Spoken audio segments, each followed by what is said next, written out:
Abroad studies के लिए जाना है, इंटर में परसेंटेज भी कम है, आइट्स भी कम है और अब स्टडी गैप भी ज्यादा हो गया है और जाना भी यूरोप वाले एरिया में है। तो ये वीडियो को एंड तक जरूर देखिएगा बिकॉज इसमें मैं आपको ऑप्शन देने लगी हूँ।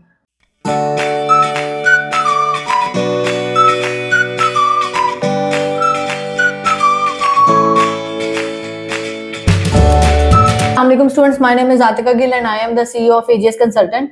आज की वीडियो में हम बात करेंगे यूरोपियन साइप्रस के बारे में, जो कि स्टूडेंट्स के लिए आजकल बहुत हॉट डेस्टिनेशन बनी हुई है और जो इसका अपकमिंग इनटेक है वो है जून इनटेक। जून इनटेक के लिए भी एप्लीकेशंस ओपन है, लेकिन अब मैं स्टूडेंट्स को यहाँ पर ये वाली बात जरूर कहूंगी कि आप लोग जो अगर अपना प्रोसेस स्टार्ट करवाना चाह रहे हो और आपके पास डॉक्यूमेंटेशन कंप्लीट है तो एज सुन एज पॉसिबल अपने प्रोसेस को स्टार्ट करवाइए। वजह क्या है वो मैं आपको वीडियो के एंड में बताऊंगी।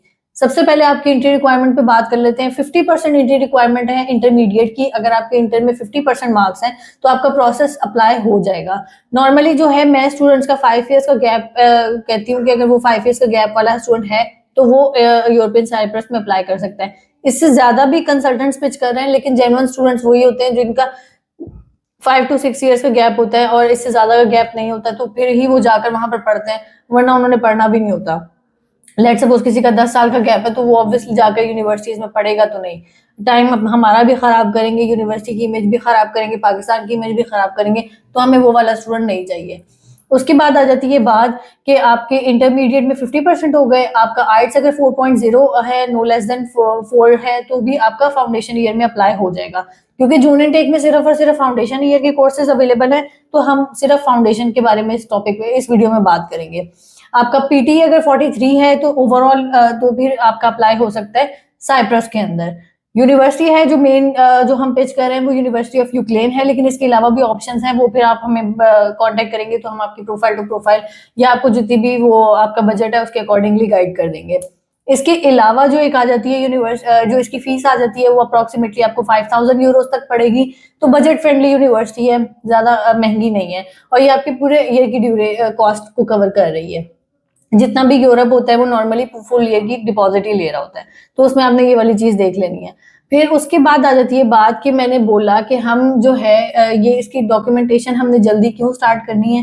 बिकॉज क्या होता है, आपका ऑफर लेटर आइट्स के साथ आता है तो ऑब्वियसली मतलब कि अगर हम सिर्फ और सिर्फ डायरेक्ट एप्लीकेशन भेजें कि हमें कंडीशनल ऑफर लेटर आ जाएगा और बाद में हमें जो है आइट्स कर लेंगे, तो वो वाला सीन कम यूनिवर्सिटीज एक्सेप्ट करती है। मोस्टली यूनिवर्सिटीज कहती हैं जब आप एप्लीकेशन भेज रहे हैं तो हम आपको ऑफर लेटर तभी रिलीज करेंगे जब स्टूडेंट हमें आइट्स दे देगा।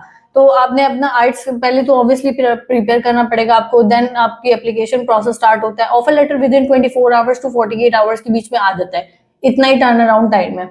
लेकिन ऑफर लेटर आने के बाद फिर क्या है कि आपको जो आगे का प्रोसेस होता है वो काफी लंबा होता है। आपकी डॉक्यूमेंटेशन की वैलिडेशन के लिए उसने साइप्रस जाना है, साइप्रस से आपका फिर एंट्री परमिट निकलता है, एंट्री परमिट के बाद फिर आप यहाँ से अपॉइंटमेंट लेते हो कराची काउंसलेट से, फिर वहां जाकर आपका अपॉइंटमेंट आती है तो स्टिकर लगकर आता है। तो ये वाला जो टाइम है ये बहुत ज्यादा लंबा हो जाता है और इसकी वजह से क्या होता है कि आपका जो भले आपका ऑफर लेटर जल्दी आ गया लेकिन आगे का जो टाइम है वो बहुत लंबा पड़ जाता है। तो जो स्टूडेंट्स अभी जून इनटेक के लिए फाउंडेशन ईयर्स में अप्लाई करना चाहते हैं वो एज सून एज पॉसिबल अपने प्रोसेस को स्टार्ट करवाइए और अपनी फीस पे करके आगे के फर्दर प्रोसीजर को चलिए, बिकॉज उसमें 2 से 3 महीने लग जाते हैं। और क्योंकि फैब का फर्स्ट हाफ निकल गया, सेकेंड हाफ में हम चल गए, तो आगे आपका फेब, मार्च, अप्रैल और मई, मतलब कि ये 3 महीने ही रह गए हैं। तो बहुत नेक टू नेक सिचुएशन चल रही है। ज्यादा डिले करेंगे तो फिर वही होगा कि आपके लिए मसला होगा, अपॉइंटमेंट ज्यादा देर से मिलेगी, रश ज्यादा हो जाएगा, एंट्री परमिट लेट आएगा। तो ये वाली चीजें आप लोगों ने इस चीज को समझ के चलना है। स्टूडेंट जो है वो इस चीज को ऐसे लेके चलता है कि जैसे मतलब मैंने आज प्रोसेस करवाया है तो हमें कल ही ऑफर लेटर मिल गया है तो फिर हमारा बाकी चीजें भी इजीली जल्दी जल्दी हो जाएंगी, लेकिन ऐसा नहीं होता है। आखिरी चीज जो मैं वीडियो में कहना चाहूंगी वो ये है कि जो स्टूडेंट्स हमसे इस चीज को लेकर राब्ता करते हैं कि हमारा इमिग्रेशन कर दें या हमारा वर्क वीजा कर दें, इन चीजों को हम डील नहीं करते और स्ट्रिक्टली, क्योंकि इसके नाम पे बहुत ज्यादा फ्रॉड चलते हैं, हम बेसिकली ये वाला प्रोसेस नहीं करते हैं। तो जो स्टूडेंट्स को लगता है कि उनकी उस तरह की प्रोफाइल है जो कि जेन्युइन स्टूडेंट वाली है तो वही हमसे कांटेक्ट करें, और जो स्टूडेंट वर्क वीजा वगैरह के लिए जाना चाह रहे हैं तो वो हमसे बिल्कुल कांटेक्ट ना करें। इसमें गुस्सा नाराजगी वाली कोई बात नहीं है, लेकिन ये हमारी डोमेन भी नहीं है। Thank you so much for now.